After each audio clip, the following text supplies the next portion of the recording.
Super Mario World could only go so far in quenching our thirst for 16-bit Nintendo games. But the problem was, at launch, there really weren't that many titles on the Super Nintendo. The other games available at launch for the Super Nintendo really weren't evoking the same gameplay style that we craved. But there was one title on the Super Nintendo at launch, outside of Super Mario World, that really got us excited. And that was F-Zero. F-Zero, created for the new Super Nintendo Entertainment System. But first, a word about this video's sponsor, Displate. I was a child of the 90s. Just take a look at my dad's home video recordings. The evidence is all over the place, but a concentrated dose of 90s nostalgia was centralized in my bedroom. Over the years, the likes of Resident Evil, Sonic the Hedgehog, WWF Wrestling, and even rock bands like No Doubt fortified the perimeter of my fortress of solitude. These days, I still adorn my walls with geek culture posters, and when I do, I make sure I order with Displate. Displate offers unique metal posters you can mount on your wall in just 20 seconds with no power tools. It's all magnetic. The magnetic mounting system is unique and easy to set up. Metal posters are a great alternative to standard paper posters or canvas printing. They look fantastic on my set. Use the My Retro Life affiliate link in the description to get a discount when ordering. Nostalgia blast your walls with an order from Displate and tell them My Retro Life sent you by using the link in the description. Now, on to the video.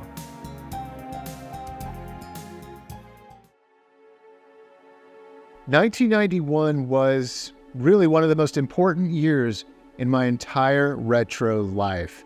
I can look back to this year as a pivotal moment in which my entire life as a gamer changed. There was that fork in the road, and then suddenly everything changed. My Nintendo was stolen in a home burglary that happened in the summer of 1991.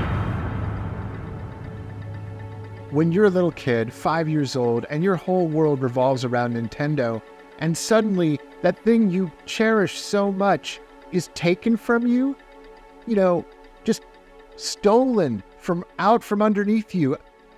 We were violated when that happened. I mean, that was a horrible day. I'll never forget it.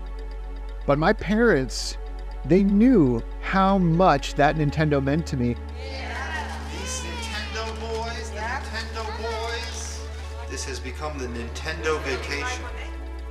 My dad had the foresight to realize that the gaming landscape was changing, and he had his eye on a Sega Genesis. And so that summer, we got a Sega Genesis. But you may be wondering or asking yourself, why not just wait for the Super Nintendo? I mean, it was only a couple of months away. I think it was fully his intention to still get a Super Nintendo when it released. I will never forget the night I got my Super Nintendo. It's embedded in my brain, and largely because Dad recorded the entire thing. It was caught on tape. With a hidden camera placed on our kitchen counter, my mom and dad gave me the surprise of my young 5-year-old life. What's that in the microwave? Huh? What? The new Nintendo! She got me the new Nintendo! What? You're on candid camera.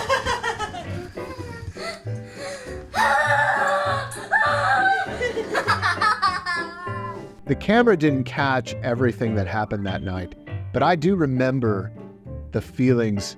I remember the excitement going up the stairs, unpacking that Super Nintendo, and launching into Super Mario World.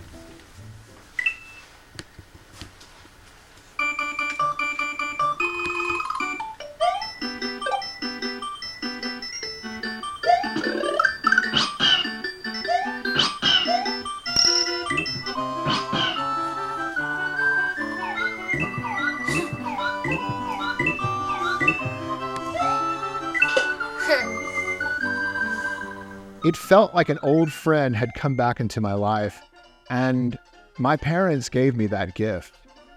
Super Mario World completely blew us away. Actually, a mushroom. Come back here.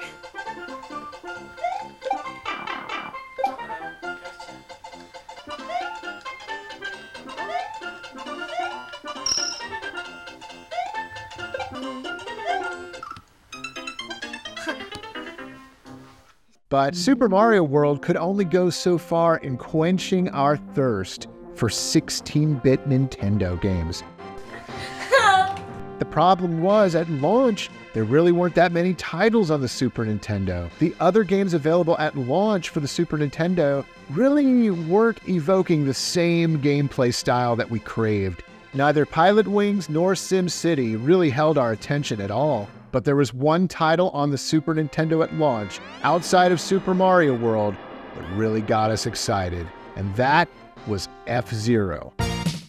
One night, after Dad came home from work, he just turned to me and said, "Let's go to the mall and buy a new Super Nintendo game." We didn't even know what we were going to get. And so we went to G&G. This was our go-to video game shop back in the early 90s when we lived in this area of Houston in our first house. This was the shop we always bought our games at, sometimes Toys R Us, but this store was amazing, and I have so many great memories of it. One of those memories is going there to buy a brand new Super Nintendo game, our second Super Nintendo game. I can remember Dad pointing to F-Zero and saying, that's the one we want. And I was so excited, guys. This was going to be the second Super Nintendo game I ever owned. We brought it home that evening, and before long we were tearing open a game box and booting up our Super Nintendo with a brand new game.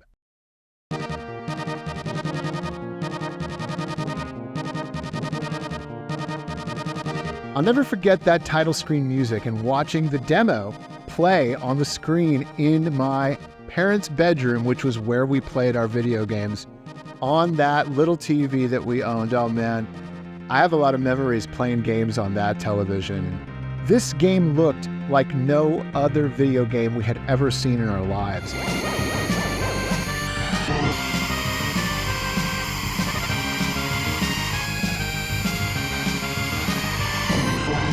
We had never played a racing game that was set in a futuristic setting before, and so this was super unique and just made the whole thing really appealing. The characters, the colorful cars, which actually, if you look, the colors of the cars, blue, yellow, green, and pink, which is like an off red, those resemble the Super Famicom control pad and logo that they were using in Japan on the Super Famicom, which was, of course, the Japanese version of the Super Nintendo.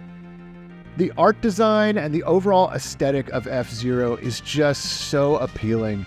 And the sense of speed that we got from this game was unlike anything. Not even Sonic the Hedgehog could feel this fast. Because of the third-person perspective and the 3D look to everything, which 3D back in those days was unheard of, you got such an incredible sense of speed in this racing game. And especially when you enabled turbo, after you go through a lap, you get a turbo boost that you can use, or you can save them up or use them right away. I would use them right away when I first played this game. And that sense of speed, especially when you hit a ramp with that turbo boost, flying through the air, cutting corners, edging those corners, and just that perfect control. Oh my gosh, F-Zero. This is a game that if you are playing this game badly, it's on you, it's not on the game. The controls are perfect, and they beg for you to master them. Mode 7 effects. That was the big buzzword that Nintendo was using back in these days. Mode 7. With Mode 7, you could actually turn your car completely around and go in reverse. Nobody had even dreamed of something like this. And to see that in F-Zero, to be able to go in reverse, turn your car around. I remember that was one of the very first memories I have of playing F-Zero and getting used to its controls, was the fact that you could turn around and how much that blew me away. There's something that actually scared me when I first played this game that first night when Dad and I were playing F-Zero. Blowing up your car.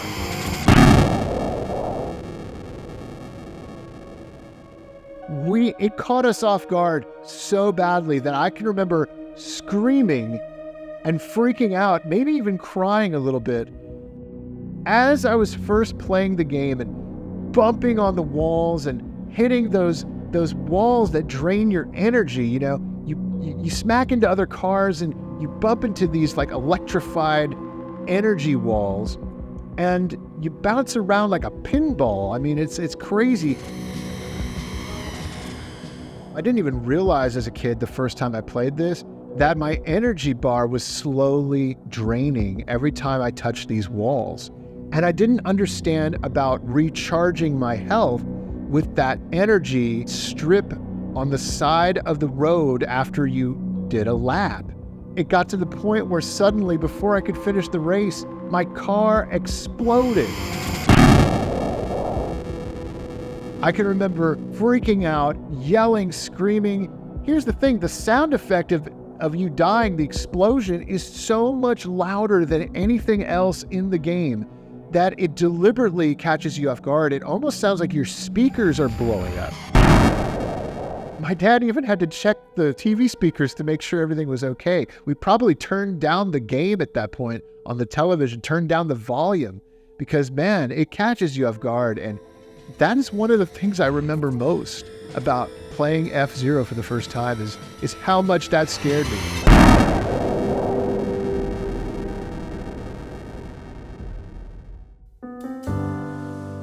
Playing F-Zero for the first time, experiencing all the game had to offer, it was one of these games that made you feel great for owning a Super Nintendo. It made you feel like your purchase was warranted, that everything was going to be okay, that this was going to be a console that you were going to enjoy for years and years to come, and that many more amazing titles were on their way to add to your collection. My cousins Mikey and Manny eventually heard about this game, F-Zero. Before Christmas, Manny and Mikey got the game.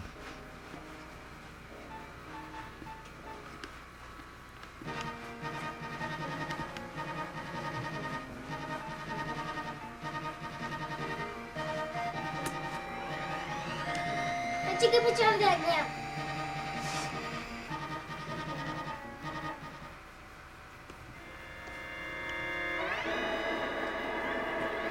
This game is called what?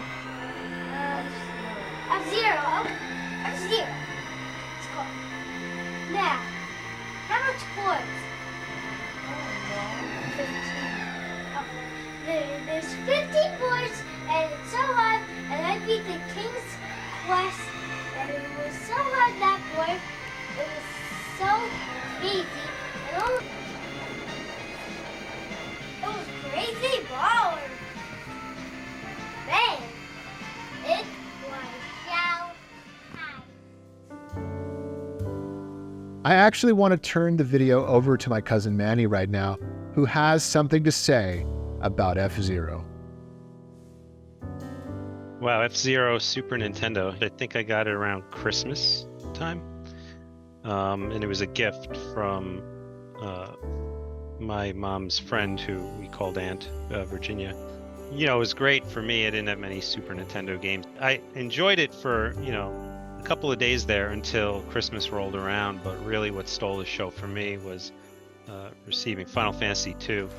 Well, you're nuts. I know what it is. I do. FF2. That's from what she said.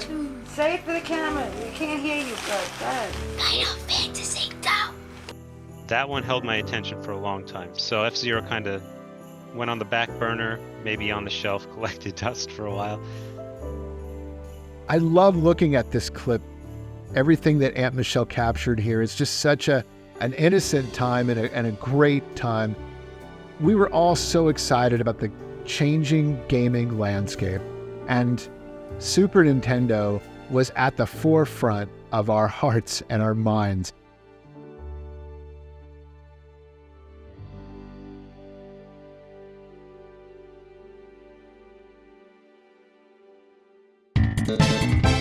Well, that's about it for this video, guys. I hope you enjoyed taking a trip back with me to 1991, when Super Nintendo was all the rage and F-Zero was impacting living rooms across America and the world, changing our gaming lives. If this is your first time to the channel, please do consider subscribing. I love talking about my game-crazy family and all the amazing memories we had with video games, so many of which were caught on tape by my dad and even my Aunt Michelle out in New York. I want to know about your memories with F-Zero and the Super Nintendo launch. Definitely let me know in the comments below any kind of awesome stories or memories you may have with Super Nintendo and F-Zero. That's it, guys. I'll catch you next time.